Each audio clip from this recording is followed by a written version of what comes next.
Здравствуйте, мои любимые и гости моего канала.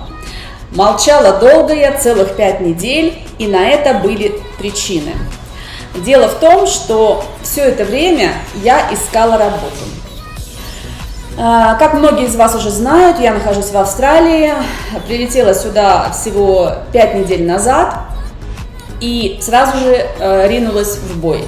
Мне нужно было найти работу в кратчайший промежуток времени. Я поставила для себя рубеж 2 месяца, чтобы найти работу. И скажу вам сразу, искать работу – это работа, и я ее нашла. Вчера я подписала контракт на постоянной основе, с зарплатой, которую я хотела, в компании, в которую я хотела. И как у меня это получилось, я вам сейчас расскажу. Смотрите до конца, и надеюсь, мои советы вам помогут. Поехали!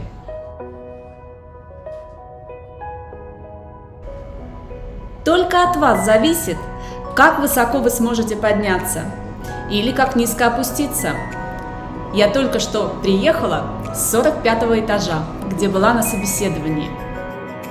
Итак, во-первых, у меня сегодня нет макияжа, так сказать, натуральная красота и величина. Я только что была в бассейне в своем клубе. Не смотрите, что у нас здесь такие окошки. Это часть интерьера клуба, который я посещаю. Он находится в деловой части Брисбена. Я не буду называть имя, не хочу делать ему рекламу. Но эмблема клуба, если кто видит, можно прочитать. Amicitiae vita est на латыни, что означает «дружба – это жизнь». Это правда. Нас окружают с вами разные люди, и многие стараются быть с нами друзья, мы стараемся быть с ними друзья. Иногда это совпадает, иногда не совпадает. Это жизнь. И одна из причин, почему я состою в этом клубе, как раз и является то, чтобы найти себе друзей. Несколько недель назад я делала видео, где рассказывала вам, как в Австралии найти себе друзей. И одно из мест – это посещение церкви, где я в итоге встретила, чему я была безмерно благодарна, людей, которые посмотрели мое видео, туда пришли, и я надеюсь, они расширили свое окружение, нашли клиентов, может, для бизнеса. В общем, я за них очень рада, и состоять в каком-то клубе по интересам – это тоже часть расширения вашего общения здесь в Австралии, в чужой стране, не только в Австралии, в любой стране, для того, чтобы максимально влиться в общество и иметь вокруг людей носителей языка, которые могут вас направить, помочь в тех или иных вопросах. Так вот, я являюсь членом этого клуба уже пару лет, и могу вам сказать, что рекомендации знакомых, которые меня здесь окружают, они дают свои плоды и результаты. Итак, первое, без чего вы не сможете обойтись, это без резюме. Все об этом говорят, но на самом деле, если мы возьмем резюме от имени работодателя и посмотрим на него, то оно очень далеко от того, что работодатель хочет увидеть или кого хочет нанять. Я сделаю отдельное видео о том, как правильно сделать резюме, и выложу ссылочку, можете посмотреть здесь, и по поводу конкретно резюме. Это отдельная тема, и она большая. Когда у вас резюме уже готово, на том уровне, на котором нужно, вы должны зарегистрироваться на всех сайтах по трудоустройству здесь в Австралии. Это Seek, это LinkedIn, это платформа профессиональная, где также работодатель размещает свою рекламу и где пытается найти работников. Если вы не зарегистрированы на LinkedIn, обязательно это сделайте, и сделайте это в профессиональной манере. Если вам нужно будет помочь с этим, пожалуйста, напишите внизу, я сниму отдельное видео, как быть успешным и на платформе LinkedIn. Итак, также один из сайтов Indeed, который достаточно популярен в Австралии, и сайт, который я пользовалась, это smart.gov.au. Я сделаю ссылки на эти сайты, чтобы вы можете остановить видео, посмотреть и зарегистрироваться. Итак, вы зарегистрировались на всех сайтах, которые только возможны, и ваше резюме как минимум на 80% выглядит достойно. Сравните ваше резюме с другими кандидатами, которые вы можете загуглить и посмотреть примерно, что касается вашей профессии. То есть это второй этап. То есть первый у нас идет резюме, второе, вы зарегистрировались везде и как бы начинаете делать, мне все время лезут английские слова, я пытаюсь подобрать русское, извините за это, и вы начинаете подавать свое резюме на открытые вакансии. Будьте готовы к тому, что их не прочитают, ваше резюме вообще не дойдет до рекрутинговой компании. Будьте готовы к отказам, будьте готовы, что вам никто не ответит. Повод расстраиваться здесь вообще никакого нет.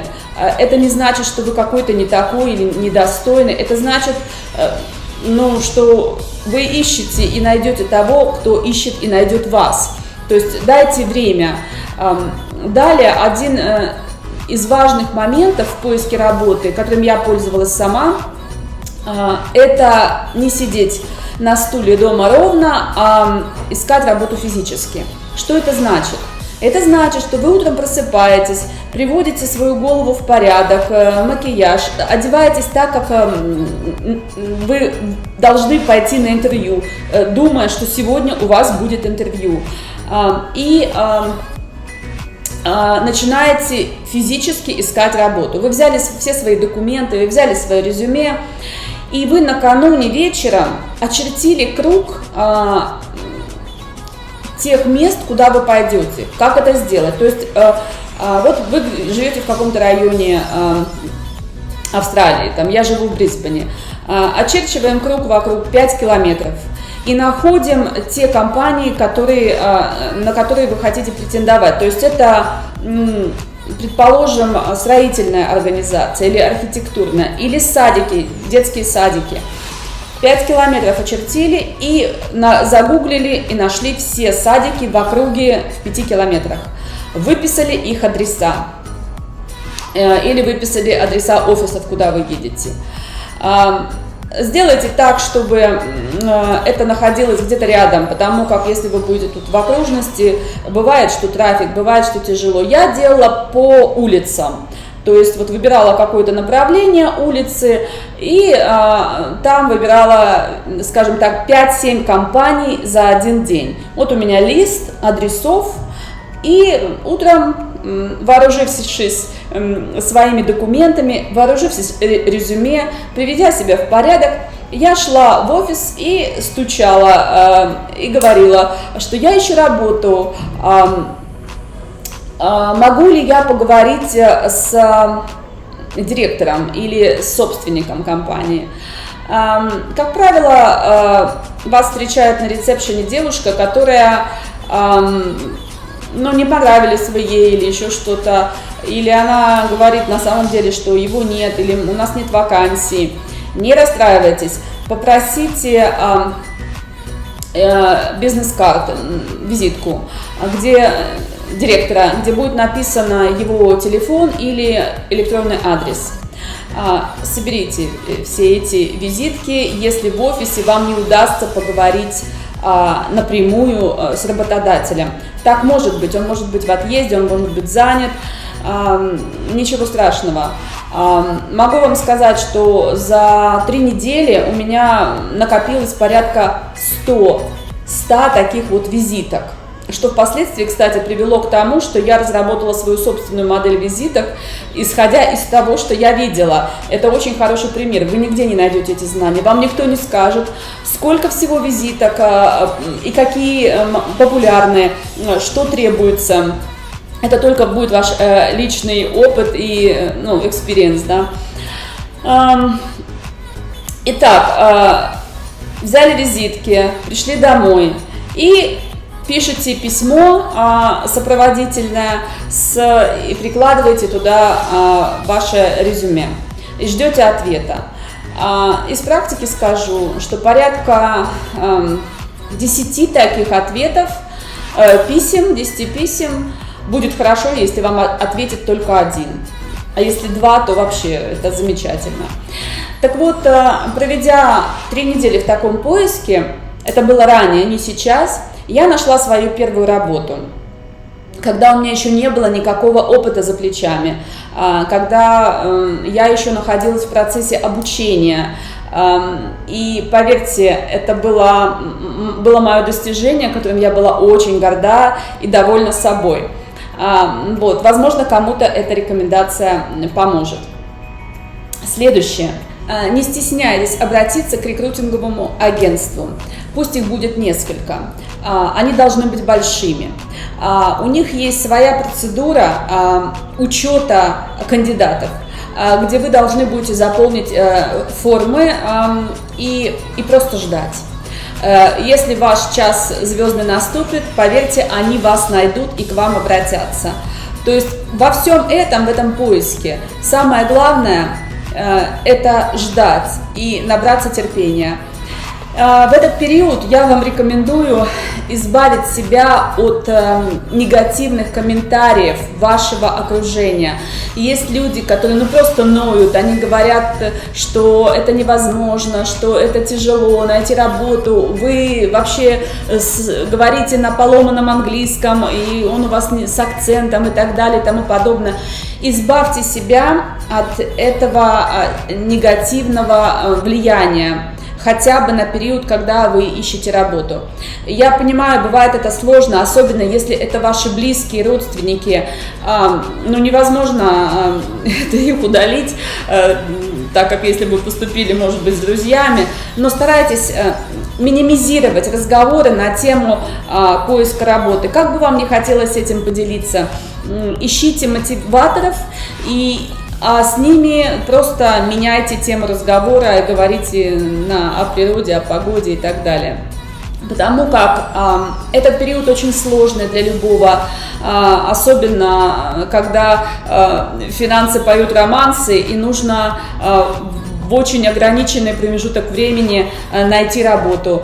И весь этот негатив, который вокруг может быть, он не будет работать на руку. Ну вот, собственно говоря, все такие основные рекомендации. Как я уже говорила по поводу резюме, я выложу видео, посмотрите его обязательно. Если у вас еще остались какие-то вопросы, пишите их под видео, я сниму новое видео о том, как найти работу и быть счастливой в стране вашей мечты. Всем пока!